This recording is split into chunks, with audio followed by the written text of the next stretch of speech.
Sudah setahun gue meninggalkan Indonesia, dan sampai sekarang gue belum dapat kabar bagaimana keadaan di Indonesia. Gue berniat untuk kembali ke Indonesia, tapi tante dan paman gue selalu mengatakan kalau gue belum boleh pulang ke Indonesia karena keadaan di sana tidak aman untuk gue. Sebenarnya keputusan gue sudah bulat untuk balik ke Indonesia. Tapi cara apa yang harus gue lakuin agar paman dan tante gue memberikan kepercayaannya sama gue? Gumam gadis tersebut yang baru saja beranjak 18 tahun. Tan, gue mau balik ke Indonesia. Gue takut terjadi sesuatu sama keluarga gue di sana, kata gadis tersebut. Rosetta, lo tenang dulu. Keluarga lo pasti aman di sana. Minggu depan latihan lo akan berakhir, dan lo akan dinobatkan sebagai girl mafia. Keahlian lo tentang bersenjata dan bela diri sudah sangat bagus, jawab Anna, tantenya Rosetta. Oke, tapi setelah penobatan gue sebagai girl mafia, gue mau kita ke Indonesia. Lo tahu sendiri kan, Tan? Tujuan awal gue melatih keahlian bersenjata dan bela diri gue ke sini. Tanyanya dengan sorot mata yang sangat tajam, tanpa ada secerca kebahagiaan di raut wajahnya. Iya, gue tahu. Makanya gue tanpa pikir ngajakin lo ke sini untuk melatih bakat lo yang sudah lo miliki sejak usia 2 tahun. Oh iya, peluru buatan lo di mana? Tanya Anna. Di lemari, kenapa? Tanya Rosetta dengan nada dinginnya. Simpan itu baik-baik. Gue juga salut karena lo sudah berhasil melumpuhkan banyak penjahat di sini, puji Anna, diiringi tepukan tangan yang terdengar dingin. Oh, tenang aja. Gue gak akan menyia-nyiakan sedetik kesempatan ke depannya, ujarnya dengan tatapan iblis yang tersulut jelas dari kedua bola matanya, membuat Anna melihat Rosetta sambil geleng-geleng kepala. Apa lo masih ingat dengan moto lo sendiri? Tanya Anna sembari mengelilingi Rosetta yang kini tengah menggenggam kedua tangannya menjadi sebuah kepalan. Bidik tepat sasaran, mengalah untuk menang. Jangan pernah membocorkan identitas pribadi. Jangan biarkan saksi mata hidup. Tetaplah hidup, jawab Rosetta lantang dan dengan nada yang mendedikasi. Rosetta Nosra Leon, di usianya yang masih 16 tahun, dia sudah menjadi seorang CEO di perusahaan yang ia bangun sendiri tanpa bantuan siapapun berkat kepintarannya. Hanya ada dukungan dari tante dan pamannya. Tentu saja, seluruh keluarga Leon dan teman-temannya pun tidak ada yang mengetahuinya. Selain menjadi CEO, Rosetta juga memimpin salah satu gangster yang terkenal kejam dan sadis. Tentu saja, gangster yang ditakuti seluruh dunia. Gangster tersebut bernama Grim Reaper. Dan jangan lupakan, masih banyak rahasia yang dimiliki Rosetta yang tidak diketahui oleh siapapun. Rosetta juga memiliki saudara laki-laki bernama Jovin Forbes Leon dan saudara kembar Fernando Alvaro Leon dan Fernando Alvaro Leon.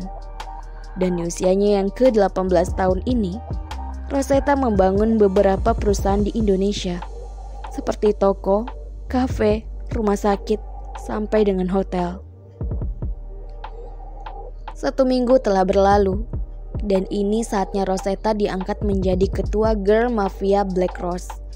Setelah acara selesai, Rosetta mendekati Anna.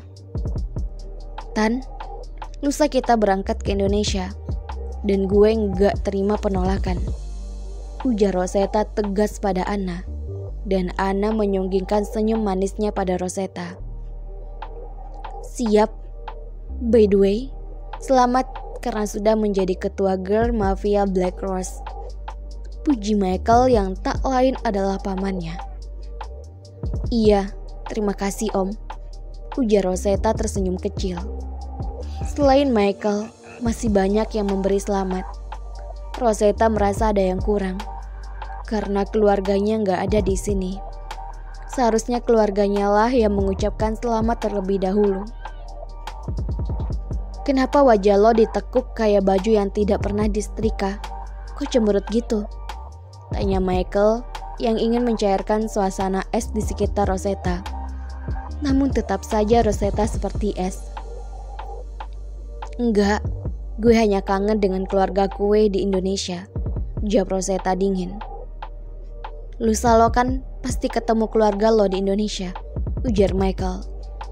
Iya, jawab Rosetta singkat, jelas dan padat. Terkadang Michael merasa iba dengan keponakannya yang satu ini. Dia seorang wanita, ia harus bisa menjadi pembela keluarganya. Tugas ini tidak cocok untuknya. Namun apalah daya Michael dengan terpaksa harus memaksa Rosetta menjadi orang lain di dalam dirinya sendiri. Acara berjalan dengan baik. Bahkan kabar tentang Rosetta sudah tersebar di seluruh dunia. Kalau lo sudah lelah, sebaiknya lo istirahat saja. Biar gue yang urus acara ini, ujar Anna. Makasih Tan, jawab Rosetta. Sama-sama keponakanku yang cantik ini, ujar Anna sambil mengacak rambut Rosetta. Perlakuan ini sudah sering dibuat oleh Anna ke Rosetta. Anna senang dengan perbuatannya. Rosetta terkadang serasa spesial jika dekat dengan Anna dan Michael. Hari ini adalah hari terakhir Rosetta di Turki. Karena besok Rosetta akan balik ke Indonesia. Kring, kring. Rosetta, bangun. Ini sudah jam 5 pagi. Pesawatmu akan take off 1 jam lagi. Bangun, teriak Anna sambil menggoyang-goyangkan tubuhnya. Oh, 1 jam lagi. Apa? 1 jam lagi? Kenapa gak bangunin gue dari tadi sih Tan? Teriaknya sambil berlalu menuju kamar mandi dengan langkah gontai. Gue udah bangunin lo dari tadi, tapi kayaknya lo kecapean banget setelah acara semalam. Makanya lo hari ini susah banget dibangunin, ujar Anna, memberikan penjelasan pada Rosetta agar ia tidak disalahkan dalam hal ini. Setelah 30 menit Rosetta selesai dengan mandinya. Dia segera turun ke bawah untuk sarapan dan berpamitan kepada Anna serta Michael. Morning. Morning tuh, jawab Michael dan Anna serentak. Kamu mau makan apa? Biar diambilin, tanya Anna pada Rosetta. Gue mau makan roti selai aja deh, jawab Rosetta tenang. Nih, dimakan, ujar Anna menyodorkan selai roti yang sudah dibuati oleh Anna. Makasih Tan, jawab Rosetta sambil tersenyum kaku. Tentunya hanya senyum datar yang diperlihatkan kepada keluarganya. Ingat, di Indonesia lo punya musuh bebuyutan. Lo harus bisa melawannya, ujar Michael di sela-sela sarapan bersama. Iya, gue akan ingat itu selalu. Makasih Om, jawab Rosetta sembari menganggukkan kepalanya. Setelah selesai sarapan, Rosetta segera menuju ke bandara dengan diantar oleh salah satu bodyguard pamannya. Sesampainya di bandara, sudah ada anak buah dedinya yang menunggu di dekat pesawat. Selamat pagi Nona, silakan masuk, ujarnya sambil menyodorkan tangannya ke arah pintu pesawat. Pagi, ya, jawab Rosetta datar. Dan pesawat pun mulai naik dan Rosetta sudah terlelap di tidurnya. Hai Indonesia, welcome back, teriak Rosetta. Ya, sekarang dia sudah berada di Indonesia. Dia senang karena kembali ke kota kelahirannya ini. Akan tetapi, dia merasa kesal karena orang yang dicari tidak kunjung datang. Gue sudah sampai di Indonesia. Lo seperti biasanya selalu saja ngaretnya. Di mana sih abang gue satu tuh? Katanya mau jemput gue. Ini gue sudah setengah jam di sini gak datang-datang orangnya. Kalau begini ceritanya, mending gue pulang sendiri. Ujarnya pada dirinya sendiri dengan nada sedikit kesal. Iya, Rosetta paling benci yang namanya tidak on time. Karena dia termasuk wanita yang sangat diselipin akan waktu. Saat sedang menunggu, dia melihat ada seorang wanita dikeroyok oleh preman dan wanita itu menjerit meminta pertolongan. Rosetta, ia segera menghampiri kedua preman tersebut. "Hai paman, sedang apa?" tanya Rosetta lembut dengan wajah dingin mematikan. "Oh, hai cantik, paman hanya ingin bermain saja. Apakah kau juga ingin ikut bergabung bersama kami?" tanya salah satu preman itu. "Oh, baiklah. Tetapi kita main menggunakan tangan kosong, tanpa menggunakan senjata," jawab Rosetta sambil melipat lengan bajunya dan bersiap untuk melawan kedua preman tersebut. Kedua preman tersebut hanya diam mematung. "Kenapa diam, paman? Bukannya tadi sangat bersemangat? Aku kasih tahu cara mainnya ya," jawab Rosetta mendekat ke arah preman tersebut sambil mengeluarkan senyum andalannya, senyum yang terlihat mematikan. Brak, bruk, brak. Dengan sekali pukulan tersebut tepat di jantung salah satu preman.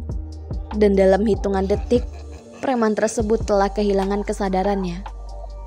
Rosetta menghela nafasnya setelah berhasil mengalahkan satu preman dan menatap tajam ke arah satu premannya lagi.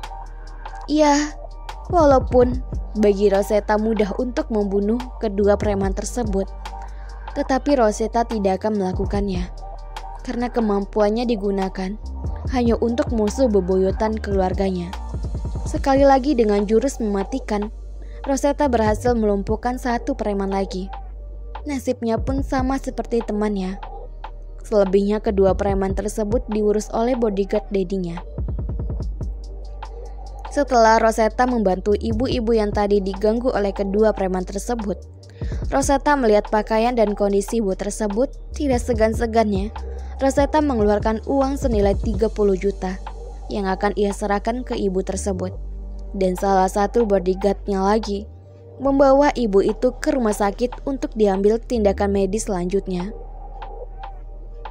Rosetta kembali melihat jam tangannya di sebelah kiri.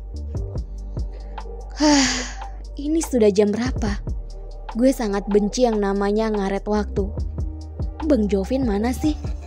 Geramnya, karena Jovin juga tidak kunjung datang menjemput Rosetta. "Jovin, bangun lo.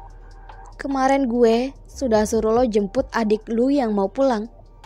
Lo malah asikan tidur," teriak seorang wanita parubaya yang tak lain adalah Momi. Emang udah jam berapa sih, Mam?" tanya Jovin dengan suara seraknya. "Ini sudah siang, Jovin. Menurut perhitungan, adik kamu sudah sampai di Indonesia 1 jam yang lalu. Momi gak akan tanggung jawab kalau nantinya adik lo marah sama lo ya," bentak Mominya dengan marah. "Oh, udah siang," jawab Jovin dengan santainya. "Apa? Sudah siang? Ya sudah, Mom, aku mandi dulu," teriaknya sambil berlari terbirit-birit ke kamar mandi. Sesampainya di bandara, Jovin langsung mengedarkan pandangannya mencari adik tercintanya itu. Ia sangat hafal akibat yang akan ia terima jika memainkan waktu dengan adiknya itu. "Rosetta!" teriaknya setelah menemukan keberadaan Rosetta. "Bang Jovin?" ujar Rosetta berlari ke arah Jovin sambil membentangkan tangannya. Jovin pun sama. Tetapi setelah sampai di hadapan Jovin, Rosetta menurunkan tangannya dan beralih meninju perut Jovin. "Kok lo malah ninju perut gue sih, Dek?" tanya Jovin sok polos.